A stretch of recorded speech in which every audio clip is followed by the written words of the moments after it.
एक गाँव में एक राजा रहा करता था, जो बहुत ही दुष्ट था।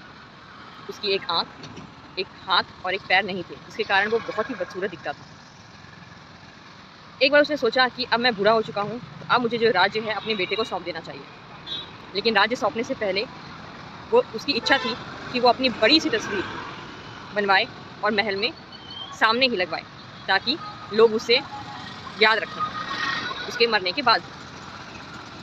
तो ये इच्छा उसने ज़ाहिर की और एक घोषणा निकलवा दी कि इस गाँव में जितने भी बेहतरीन चित्रकार हैं, वो मेरे पास आएँ और मेरी एक सुंदर सी तस्वीर बनाएँ। लेकिन जो मेरी सुंदर तस्वीर बनाएगा, उसको मैं इतना धन दौलत दूँगा कि उसकी जो 10 पुश्तें हैं, वो भी आराम से जीवन यापन कर सकती हैं। तो उसने ये भी घोषणा की कि जो व्यक्ति मेरी सुंदर तस्वीर नहीं बनाएगा, उसको मौत की सज़ा दे दी जाएगी। ये सुनकर सारे गाँव वाले दहशत में आ गए। सबने चित्रकारी करने से मना कर दिया, क्योंकि किसी को भी मौत की सज़ा नहीं चाहिए थी, क्योंकि बदसूरत राजा की सुंदर चित्रकारी करना टेढ़ा काम लगा। तभी वहाँ पर एक व्यक्ति था, जो चित्रकार था। तो ये सुनकर जो व्यक्ति है, उसने सोचा कि यही एक समय है जब मैं अपनी चित्रकारी दिखा सकता हूँ और अपनी आर्थिक स्थिति को भी ठीक कर सकता हूँ। लेकिन बदसूरत राजा की खूबसूरत चित्र बनाना बहुत मुश्किल था।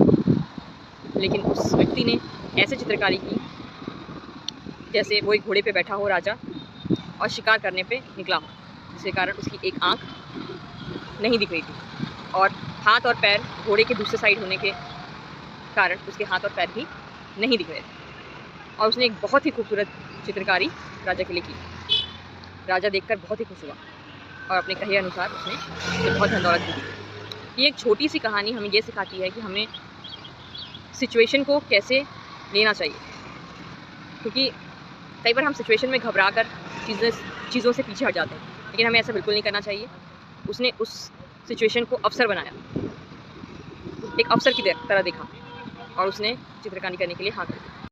खराब से खराब परिस्थिति में भी उसने धैर्य को रखा, धैर्य और संयम से और अपनी सूझबूझ से अपना दिमाग लगाकर उसने राजा को खुश कर दिया। वैसे ही हम भी अपनी लाइफ में परिस्थितियाँ चाहे जैसी भी हों, थोड़ा धैर्य रखकर, थोड़ा समझदारी से हम बहुत अच्छा कर सकते हैं, क्योंकि खराब समय इसीलिए भगवान देते हैं ताकि हम अपने आप को निखार पाएँ।